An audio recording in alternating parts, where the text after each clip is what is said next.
తత్సత్.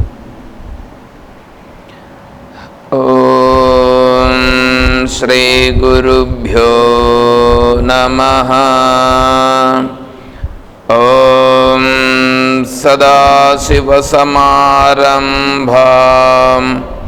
శంకరాచార్యమధ్యమాం తత్వవిదానందపర్యంతం వందే గురుపరంపరాం. ఓం శ్రీ గురుభ్యో నమః. పూజ్య గురుదేవులు తత్వవిదానంద సరస్వతి స్వాముల వారి దివ్య చరణారవిందములకు ప్రణమిల్లుతూ పరిపూర్ణ పరబ్రహ్మస్వరూపులకు ప్రియాత్మ బంధువులారా, ఓం.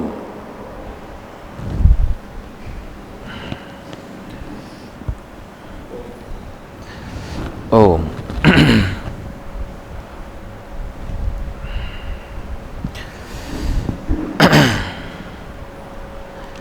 బ్రహ్మజ్ఞానావళి మాల. ఓం నిత్యశుద్ధ విముక్తోహం నిరాకారోహమక్షరః భూమానందస్వరూపోహం అహమేవాహమవ్యయః.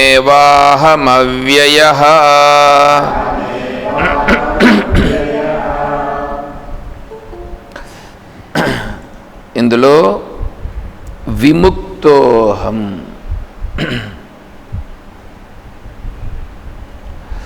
విముక్తుడను. విముక్తుడు, విముక్తుడు అంటే విడుదల పొందినవాడను. ఏమంటే విడుదల పొందుట అంటే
వాక్యాన్ని ఉన్నది కదా, ఎక్కడ పోయింది అది?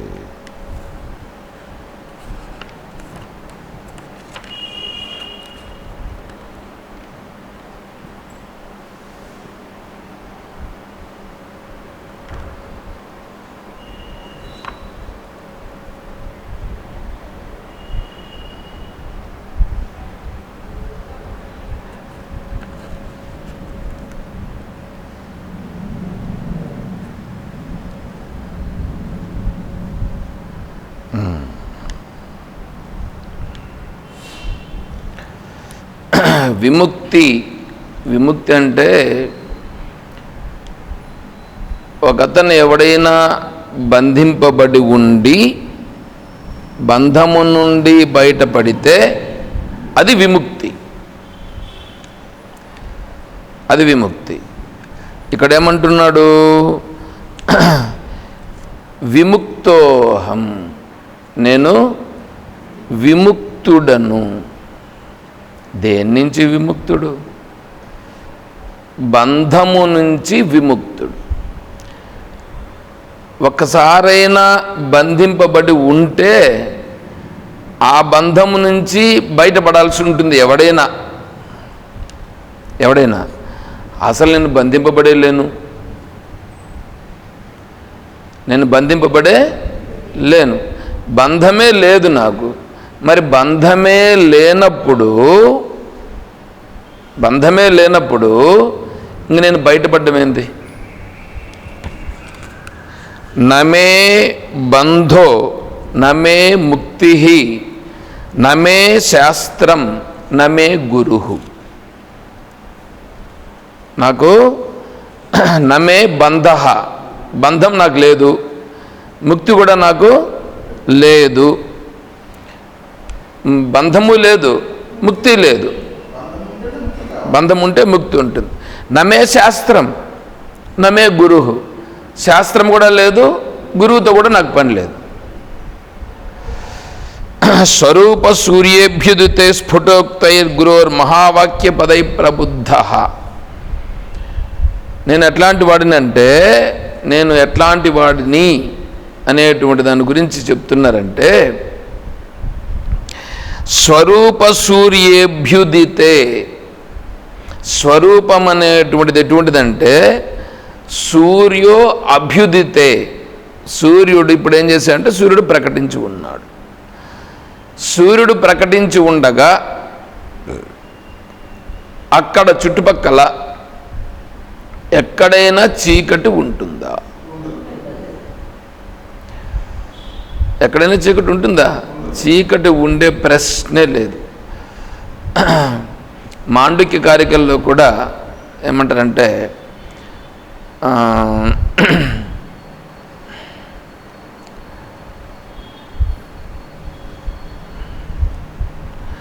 అజే సామ్యేతు ఏ కేచిత్ భవిష్యంతి సునిశ్చితాః తేహి లోకే మహాజ్ఞాన తచ్చలోకోన గాహతే. అదొకటి. సకృద్విభాతః సర్వజ్ఞః నోపచార కథంచన. ఈయనిప్పుడు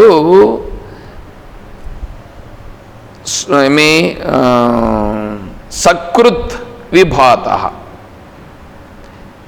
సకృద్విభాతః అంటే సూర్యుడు ప్రకాశించడం అనేది మొదలయ్యింది. ఇప్పుడు ఇతను సాధకుడుగా ఉండినాడు, ఇప్పుడు బంధములో ఉన్నాడు. బంధములో ఉన్నటువంటి వాడికి నేను బంధములో ఉన్నాను అని ఉంది వీడికి. వీడు ఇప్పుడు ఏం చేశాడంటే, శాస్త్రశ్రవణము, గురువు ద్వారా విషయము తెలుసుకొని గురువుగారు చెప్పినట్లుగా తను కూడా ఆ ఆత్మస్వరూపాన్ని అనుభవమునకు తెచ్చుకున్నాడు. ఇప్పుడు ఇతనికి ఎటువంటి అనుభవం కలుగుతుందని చెప్పినారంటే,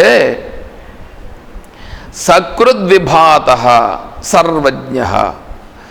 ఇప్పుడు వీడికి సూర్య భగవానుడు ఏ విధంగా అయితే ప్రకాశించినప్పుడు చీకటి అనేటువంటిది ఏ విధంగా లేకుండా పోయిందో, ఆ విధముగా ఇక్కడ ఇతనికి సంశయములన్నీ తొలగిపోతాయి.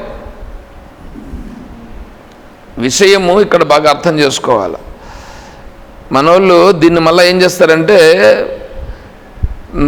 ఏ ఒకటి చెప్పినా ఇప్పుడు సూర్య భగవానుని ప్రకాశం వంటిది అని చెప్పినా మనం అనుకోండి, ఒకవేళ సూర్య భగవానుడు ప్రకాశించినట్లుగా వీడికి ప్రకాశిస్తాడంట.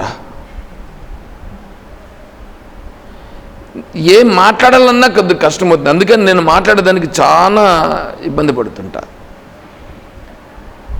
సూర్యుడు ప్రకాశించినట్లుగా హృదయంలో ప్రకాశిస్తాడంట. అట్లేదంటే బిందువు అర్ధచంద్రాకారము, ఇంకా వీళ్ళు ఎత్తుకుంటారన్నమాట కుండలిని, ఇవన్నీ ఎత్తుకుంటారు.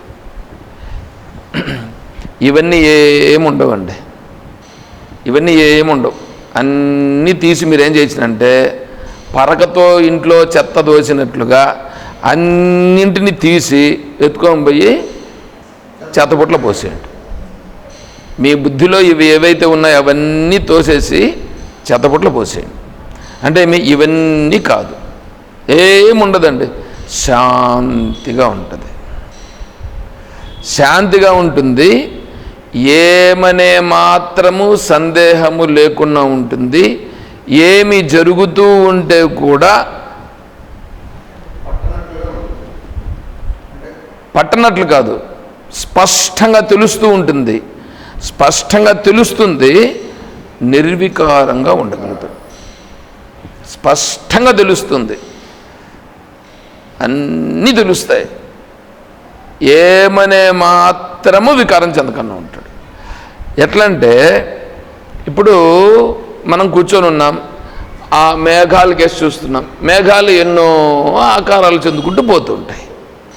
ఆ మేఘాలు చెందుతూ ఉండేటువంటి ఆకారాలను బట్టి మనం చూసి ఆహా ఏమేమో అయిపోతాండయ్యే అనేమన్నా బాధపడతామా? అంతే అంతే. ఇక్కడ కూడా ఏమి జరుగుతూ ఉన్నా కూడా ఆకాశము ఏ విధముగా నిర్మలంగా నిశ్చలంగా ఉంటుందో ఆ విధంగా శాంతిగా ఉంటాడండి. అలా శాంతిగా ఉండుటయే ఈ విముక్తిని పొందిన దానికి గుర్తు.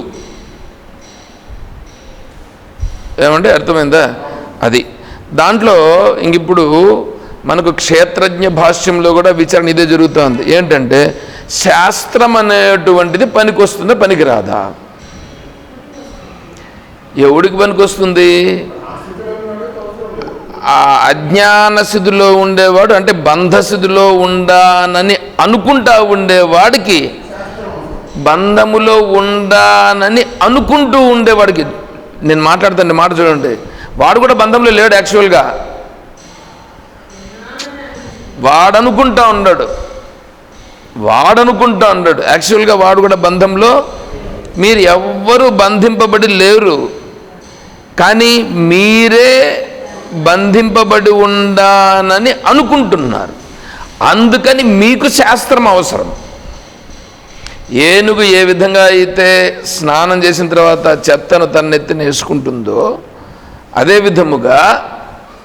విధముగా ఇక్కడ కూడా ఏంటంటే మనము నిత్యశుద్ధులం, నిత్యముక్తులం అయి ఉన్నప్పటికీ నేను ముక్తుడు కాదని, నేను శుద్ధుడు కాదని మనమే నెత్తినేసుకొని ఉన్నాం.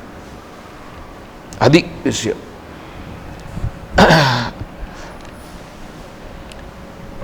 బ్రహ్మవేద బ్రహ్మైవ భవతి. అట్లయితే ఇప్పుడు మీరు ఒక ప్రశ్న వేయచ్చు దీంట్లో. ప్రశ్న ఏంటంటే, మేము నిత్యముక్తులమైతే, మళ్ళా ఇదిగో చూడు, ఈ మాట నేను నిత్యముక్తుడు అన్నాను కదా, ఇదిగో తలకాయ నొప్పి. విశిష్టాద్వైతులకి ఏంటంటే నిత్యముక్తులను ఉన్నారు వాళ్ళు, నిత్యశూరులు. ఏం మాట మాట్లాడినా తప్పు. ఎట్లా ఏ విధంగా మేనేజ్ చేయాలి? అంత నాశనం చేసి పెట్టారండి, అంత నాశనం చేసి పెట్టారు. శాస్త్రం అనేటువంటిది అంత పనిలే వాళ్ళకి. శాస్త్రం అనేది అంత పనిలే. మేము పట్టుకునింది శాస్త్రం. ఏం మాట్లాడాలా? నిత్యశూరులు. ఇప్పుడు భగవద్గీతలో నిత్యశూరులని లేదు, కానీ వీళ్ళు నిత్యశూరులను పెట్టారు. మనం మాట్లాడినామనుకోండి, మన పైకి గలాటుకు వస్తారు. ఏం మాట్లాడాలా? భగవద్గీత పోనీ మీరు చదువుతున్నారు కదా, ఎక్కడైనా నిత్యశూరులు అని ఉందా? 11వ అధ్యాయంలో కూడా విశ్వరూపం చూపించినప్పుడు అందరూ దేవతలందరూ చూచినట్లుగా చెప్తున్నారు. అయితే అక్కడ కూడా ఏంటంటే 11వ అధ్యాయము కూడా అక్కడ నిజంగా ఏంటంటే మహాత్ములందరూ చెప్పినటువంటిది ఏమిటంటే విశ్వరూపమును చూపించినదేమీ కాదు, విశ్వరూపం చూపించినదేమీ లేదు. ఇప్పుడు మీరున్నారని అనుకోండి, మీరు ఉన్నట్లుగా ఉండి మీరు విశ్వరూపాన్ని ఏమన్నా చూస్తారా? సినిమాల్లో చూపించినట్లుగా విశ్వరూపం ఉంటుందంటే లేదు, విశ్వరూపము చూపించలేదు. మరి విశ్వరూపం చూపించకపోతే మరేంది? విశ్వరూప సందర్శన యోగం తప్ప? అంటే విశ్వరూప సందర్శన యోగం అని అంటే నీకు ఎప్పుడైతే తత్వమును బోధించినప్పుడు నీకు స్పష్టమవుతుంది. ఏమని? ఈ పంచమహాభూతములన్నీ నా స్వరూపమే, నేను పంచమహాభూతములకు సంబంధించినది అని అర్థమవుతుంది. అప్పుడు ఈ సృష్టి అంతా కూడా నా స్వరూపమే అనేది నీకు అర్థమవుతుంది. అదే అదే విశ్వరూపం, అదే విశ్వరూపం. అంతేగాని వీళ్ళ దృష్టిలో మళ్ళీ ఏంటంటే విశ్వరూపాన్ని చూపిస్తాడు, నేను విశ్వరూపం అయిపోతాను కాదు. ప్రాప్య సర్వజ్ఞతాం కృష్ణం, నేను సర్వజ్ఞుడును అనేటువంటి భావన వీడికి కలుగుతుంది. సర్వజ్ఞుడు అనే భావన కలుగుతాడంటే అంతా ఏమేమో ఎక్కడెక్కడో ఏ లోకంలో జరుగుతుందో అదంతా నాకు తెలుస్తుంది అని అంటారు. నేను నిన్న చెప్పినాను ఋతంబర ప్రజ్ఞ అని. ఆ ఋతంబర ప్రజ్ఞ అనేటువంటిది వస్తే ఆడు కూడా వాడు బంధింపబడి ఉన్నాడు. అది కాదు, వాడు నిర్మలంగా ఉంటాడు, ఎదురుగా కనిపిస్తూ ఉంటే చూస్తూ ఉంటాడు అంతే. వీడికి ఏమంటారంటే ఎటువంటి సంశయములు లేవు. భిద్యతే హృదయ గ్రంథి ఛిద్యంతే సర్వ సంశయా. ఎట్లా ఉంటుందంటే అది వర్ణించడానికి దానిపైకి ఇప్పుడు నేను ఊరికే మంత్రాలు చెప్పుకొని గమనం మీకు ఫ్రీగా కొద్దిగా చెప్పేస్తున్నాను, కానీ ఇక్కడికే నేను చెప్తాను చాలా ఎక్కువ చెప్తున్నాను అనుకుంటున్నా. ఎందుకంటే చెప్పినప్పుడు దాన్ని కొద్దిగా మైండ్కు పడితే దానివల్ల కొద్దిగా ప్రయోజనం ఉంటుంది. కాకపోతే ఇప్పుడు నేను ఇది చెప్పలేదని అనుకోండి, ఇది బేసిక్ అనేటువంటిది ఇది చెప్పలేదని అనుకోండి, ఓహో మళ్ళీ అట్లుంటుందేమో ఇట్లుంటుందేమో అనే ఒక భావన వచ్చే అవకాశం ఉంటుంది. అందువల్ల అది లేదు. మీకు మొన్న చెప్పేటప్పుడు 3 చెప్పాను. మీరున్నారంటే మీ ప్రదేశములు 3 ఉన్నాయి. 1 దేహము, 2 ఆ దేహాన్నే మీరు శరీరం అని అనుకోవచ్చు, దాన్నే అంతఃకరణం అని కూడా అనవచ్చు. సరే, దేహము, దేహ విశిష్ట చైతన్యము 2, దేహ ఉపహిత చైతన్యం 3. ఇది ఎప్పుడైనా సరే ఎక్కడైనా సరే ఇది మీకు గుర్తుండాలి. మీకు ఇదేమన్నా అర్థమైందా? దేహం ఉందిగా మీకు. దేహ విశిష్ట చైతన్యము అంటే దేహముతో కలిసినట్లుగా ఉన్నటువంటి చైతన్యము. కలిసినట్లుగా ఉన్న చైతన్యం అంటే కలవలేదు, కానీ కలిసినట్లుగా ఉన్న చైతన్యం 2వది. 3వది దేహముతో కలవని చైతన్యము. అర్థమవుతుందా? మీరు ఈ దేహం పడిపోయిందని అనుకోండి, అప్పుడు దేహముతో కలిసినట్లుగా ఉండే చైతన్యం ఏమైంది? దేహమే లేదు, దేహము లేదు. బాగా అర్థం చేసుకోండి. దేహం ఉంది, దేహముతో కలిసినట్లుగా ఉన్న చైతన్యం ఉంది, దేహముతో కలవని చైతన్యం ఉంది. ఓకేనా? ఇప్పుడు దేహం పోయిందంటే దేహముతో కలిసినట్లుగా ఉన్న చైతన్యం ఏమైంది? ఒరిజినల్ లేదుందో అదిగా అయిపోయింది అంతే. ఒరిజినల్ లేదుందో అది అయిపోయింది అంతేగాని ఇక్కడ మళ్ళీ దేహముతో కలిసినట్లుగా ఉండే చైతన్యం ఒకటి ఉంది, అది ఆటుకోపోతుంది, మళ్ళీ ఆటి నుంచి వస్తుంది, ఇవన్నీ లేవు. కాబట్టి ఇప్పుడు ఏంటంటే జీవన్ముక్తుడు అంటే ఏంటంటే జీవించి ఉండగానే, అంటే అప్పుడు శరీరం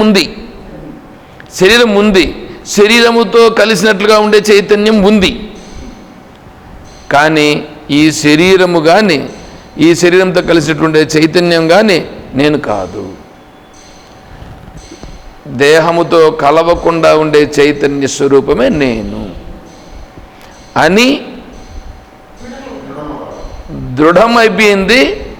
అది దృఢమైపోవడం అంటే శాస్త్రజ్ఞానము చేత దృఢం కావడం 1, అనుభవముతో దృఢం కావడం 2. శాస్త్రజ్ఞానము చేత దృఢం కావాలి, ఎందుకంటే శాస్త్రజ్ఞానము లేకుండా అది దృఢం కాదు. శాస్త్రజ్ఞానము చేత దృఢం కావాలి 1. 2 అనుభవం. ఇదే నేను అనేటువంటిది వాడికి అనుభవం. అది ఎలా ఉంటుంది? శాంతిగా ఉంటుంది అంతే. అంతేగాని ఏందో దేవుని విగ్రహం వేసి చుట్టూ పసుపు కలర్గా వేయడమో, లేదా తెల్లగా వేయడమో, లేదా చక్రం తిరుగుతూ ఉన్నట్లు వేయడమో, లేదా మండిపోతూ ఉన్నట్లు వేయడమో, ఇవన్నీ ఉండవు, ఇవన్నీ లేవు. అర్థమైందండి? బాగా అర్థం చేసుకోండి. కాబట్టి విముక్తోహం, దీనిలో కర్త కానీ భోక్త కానీ ఉండడు. కర్త ఉండడు, భోక్త ఉండడు. ఇప్పుడు మనం ఎలా ఉండం? ఇప్పుడు నేను కర్తనను ఉండామా లేదా? భోక్తనను ఉండామా లేదా? కర్త అంటే ఏమి? ఈ పనులన్నీ చేస్తూ ఉండేది నేను చేస్తున్నానని చేస్తున్నాం. నిజంగా నువ్వు చేయట్లేదు, నిజముగా నువ్వు చేయటలేదు. నువ్వుగా కూర్చో, జరగాల్సిన పనులు జరుగుతాయి. జరగాల్సిన పనులు జరుగుతాయి అని చెప్పి నేను కూర్చుంటాను అంటే నువ్వు ఆ పనులు నీ దగ్గరకు వస్తాయి. నువ్వు ఈ పనులు చెయ్యి. నువ్వు సంకల్పించకుండా ఉండు. నువ్వు సంకల్పించద్దు. నువ్వు సంకల్పించకుండా ఉంటే నీకు ఏ పనులు చెయ్యమని చెప్పి వస్తాయో అది ప్రకృతి నుండి, అంటే నీ చుట్టుపక్కల ఉండే వాళ్ళు నీకు చెప్తారు. నీ చుట్టుపక్కల ఉండేటువంటి వాళ్ళు నీకు చెప్తున్నారే, అది ఈశ్వరుడు చెప్పుతున్నట్లుగా నువ్వు స్వీకరించి అది నువ్వు చెయ్యి. ఒకటి. రెండవది, నీకు నిత్యకర్మలు ఉంటాయి. నీకు నిత్యకర్మలు ఉన్నాయి చూడు. నిత్యకర్మలు అంటే ఏంటి? అవి నువ్వు చేసి తీరాల. నిత్యకర్మలు ఇచ్చిపెట్టేదానికి లేదు. నిత్యకర్మలను అంటే ఇక్కడ వచ్చేసి సంధ్యావందనము, తర్వాత పిండ ప్రదానములు, అమావాస్య, అవి చేయాలి. మళ్ళీ జీవనయాత్ర కొరకు ఉండదు చూడండి. జీవనయాత్ర కొరకు నువ్వు వెళితే అక్కడ నువ్వు చేసేటువంటివి వాళ్ళు చెప్తారు, ఈశ్వరుడు నీకు నిర్ణయిస్తాడు, వాటి నువ్వు చేయాలి. నువ్వు ఈశ్వరుని సేవగా నువ్వు చేయాలి. ఇది చేస్తే ఇది కర్మయోగం అవుతుంది. ఇప్పుడు కర్మయోగం అయినప్పుడు ఏమవుతుందంటే నీ అంతఃకరణ శుద్ధి అవుతుంది. అంతఃకరణ శుద్ధి అంటే ఏంటి? ఏం బట్టలేసి ఉతికినట్లుగా ఏమన్నా ఉతకడం అంటే అట్లా కాదు. నీ మనస్సులోకి ఆ విషయాలు మనం చేసేటప్పుడు ఆ విషయముల వలన కలిగేటువంటి లాభాపేక్ష ఉంది చూడండి. ఆ లాభాపేక్ష అనేటువంటి దానిపైకి మనస్సు పోకుండా ఉంటుంది. అప్పుడేమవుతుంది? మనస్సులో ఆ అశుద్ధత అనేటువంటిది కలగకుండా నువ్వు అక్కడే శుద్ధపడిపోతున్నావు. ఎప్పుడైతే శుద్ధపడిపోతున్నావో అప్పుడు నువ్వేమవుతావంటే నీ మనస్సు నిర్మలమవుతుంది. నీ మనస్సు శుద్ధం, అంటే అశుద్ధం అనేది వచ్చి పడుట లేదు. నువ్వు ఇప్పుడు ఈశ్వర భావనలో ఉన్నావు. ఈశ్వర భావనలో ఉన్న కారణము చేత నీ అంతఃకరణము శుద్ధమగుచున్నది. నీకు ఎప్పుడైతే అంతఃకరణం శుద్ధం కావడం ప్రారంభించిందో వెంటనే అక్కడ ఆత్మానుభూతి అనేటువంటిది నీకే ప్రకటమవుతుంది. నీకు ఎప్పుడైతే ఆత్మానుభూతి ప్రకటమవుతూ వస్తుందో అది నీ యొక్క అనుభవమును బట్టి సంచిత కర్మ కూడా అక్కడ నశించిపోవడం జరుగుతుంది. బంధము నుంచి చూడు ఎట్లా ముక్తిని పడిపోతున్నావు. ఇలా బంధముల నుంచి బయటపడాలి. అర్థమవుతుందా? కర్తను నేను కాదు, కర్తను నేను కాదు. ఏమైనా జరగనే గాక, ఇప్పుడు ఏమైనా జరగనే గాక చూస్తూ ఉండుట. నా కర్తృత్వం నా కర్మాణి లోకస్య సృజతి ప్రభు. ఈ సర్వ సృష్టిని సృష్టించినటువంటి పరమాత్మ ఏమని చెప్తున్నాడంటే నేను కర్తను కాదు. చాతుర్వర్ణ్యం మయా సృష్టం గుణ కర్మ విభాగశః తస్య కర్తారమపి మాం విద్ధి అకర్తారం అవ్యయం. విద్యకర్తారం అవ్యయం. విద్ధి తెలుసుకో. చాతుర్వర్ణ్యం మయా సృష్టం, నేను ఈ 4 రకాలైనటువంటి సృష్టిని సృష్టించింది నేనే. అయినా తస్య కర్తార, దీనికి కర్త ఎవరు? నేనే. అయితే విద్ధి అకర్తారం, నేను కర్తను కాదని తెలుసుకో. నేను కర్తను కాదని తెలుసుకో. ఏమయ్యా, పని చేసి పని చేయలేదంటే ఎట్లా?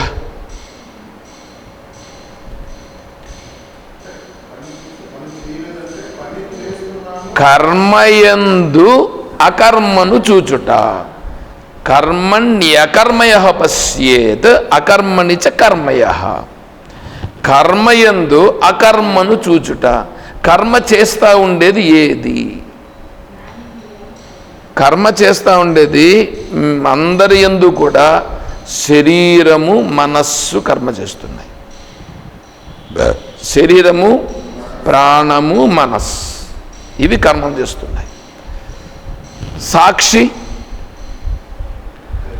ఏం కర్మ చేస్తుంది? సాక్షి ఏమి కర్మ చేయదు. నేను సాక్షినా లేకపోతే ఈ మనస్సు, ఈ ప్రాణము, ఈ శరీరమా? నేను సాక్షిని. నేను సాక్షినని నువ్వు సాక్షిగా ఉండగలగాలి. ఈ శరీరము, ఈ మనస్సు, ఈ ప్రాణము కర్మలు చేసేటప్పుడు, ఇవి కర్మలు చేసేటప్పుడు నేను సాక్షిని. సాక్షిగా ఉండుట. నువ్వు సాక్షిగా ఉంటే అప్పుడు నువ్వు కర్మ చెయ్యనట్లు. ఇప్పుడు ట్రైన్లో కూర్చున్నారు, మీరు ట్రైన్లో కూర్చొని ఢిల్లీకి పోతా ఉన్నారు. మీరేమంటారు? ఎవరైనా అడిగితే ఎక్కడున్నావు అంటే ట్రైన్లో ఉన్నా అంటారు. యాడికి పోతున్నావు అంటే నేను ఢిల్లీకి పోతున్నానయ్యా. ఢిల్లీకి నువ్వు పోతున్నావా, ట్రైన్ పోతా ఉందా? కానీ నువ్వు అంటాడు ఏమంటాడు? నేను పోతా ఉండను అంటున్నావు. నువ్వు పోతాండవా? నేను ట్రైన్లో కూర్చోను. ఒకడు పల్లెటూరు అతను వచ్చాడనమాట. పల్లెటూరు అతను ఒక బ్యాగులో, ఒక సంచిలో సామాన్లన్నీ ఎత్తుకొని వచ్చాడు. ఎత్తుకొని వచ్చి వాడికి సీటు దొరికేది కొంచెం కష్టమైంది. అంతవరకు తల నెత్తి మీద పెట్టుకున్నాడు ఈ సామాన్లు. సరే సీటు దొరికింది. దిగేశారు. అంటే ఇక్కడ ఈ స్టేషన్లో పోతా అంటే దిగుతుంటారు కదా జనము, దిగేశారు. ఇప్పుడు వీడు ఏం చేశాడంటే కూర్చున్నాడు సీట్లో. మూట నెత్తిని పెట్టుకున్నాడు, కింద పెట్టలేదు వీడు. ఏమయ్యా నువ్వు నిలబడుకొని ఉంటివి, బాగానే ఉంది, ప్లేస్ లేదు కాబట్టి ఏదో పెట్టుకున్నావు, ఇప్పుడు సీటు దొరికిందిగా కూర్చున్నావు కదా, ఈ మూటని కింద పెట్టాయా అంటే నేనే బరువు ట్రైన్కి, ఈ బరువు నువ్వు కూడా ట్రైన్ మీద ఎట్లా పెట్టమంటావు నన్ను? ఏమండి ఇప్పుడు మోస్తా ఉండేది ట్రైనా, వీడు మోస్తానట? చెప్పండి. నిన్ను మోస్తానంటే నిన్ను మోస్తాండేది ట్రైనే, నీ బరువును మోస్తాండేది ట్రైనే, నీ మూటను మోస్తాను కూడా ట్రైనే కదా. దాన్ని మళ్ళీ నువ్వు ఎత్తిని ఎందుకు పెట్టుకుంటావు? దాన్ని తీసి ఇప్పుడు కింద పెట్టాలని వద్దా? అలాగా ఈశ్వరుడు ఏమంటున్నాడంటే నీ ద్వారా జరుగుతూ ఉండే కర్మలన్నీ చేపిస్తూ ఉండేది ప్రకృతి చేపిస్తూ ఉంది. ప్రకృతేహే క్రియమాణాని. ఈ కర్మలన్నీ చేపిస్తున్నది ఎవరు? ప్రకృతి చేపిస్తూ ఉంది. ప్రకృతి మీద పెట్టు, అన్ని ప్రకృతి చేపిస్తూ ఉంది అని నువ్వు చూస్తూ ఉండు. కానీ నువ్వు అలా చూస్తున్నావా? భగవంతుడు చెప్తున్నాడు ప్రకృతే క్రియమాణాని గుణహి కర్మాని సర్వశః. అలా ఉండు. నీ బరువుని ఎందుకు నెత్తిని పెట్టుకుంటావు? తీసి పెట్టేయి, ప్రకృతి మీద పెట్టేయి అని అంటున్నాడు. అయినా మనం ఏం చేస్తామంటే ఇది నేనే మొయ్యాలా, నేనే చెయ్యాలా, ఇది ఉండదు. చూడండి ఎట్లా ఉందో. ఇది బంధం, ఇది బంధం. కాబట్టి కర్మయందు అకర్మను చూడాలి. ఇది చాలా ఇంపార్టెంట్. కర్మయందు అకర్మను చూచుటయే కర్మయోగము. జ్ఞానయోగం అంటే కూడా ఇప్పుడు కర్మ చేస్తూ కర్మయందు అకర్మను చూచుట అనేటువంటిది కర్మయోగం అవుతుంది. ఇప్పుడు జ్ఞానయోగం అని అన్నప్పుడు ఏంటంటే తను జ్ఞానిగా ఉంటాడు, తను ఉంటాడు, జరిగిపోతూ ఉంటాయి అంతే. ఆ జరిగిపోతూ ఉండే వాటిని చూస్తూ ఉంటాడు. అలా చూస్తూ ఉంటాడంటే ఏంటి? తనేమన్నా చేయగలిగితే తను చేస్తాడు, లేకపోతే లేదు. జడభరతుడు లాగా అద్వైతం సమనుప్రాప్య జడవత్ లోకమాచరేత్.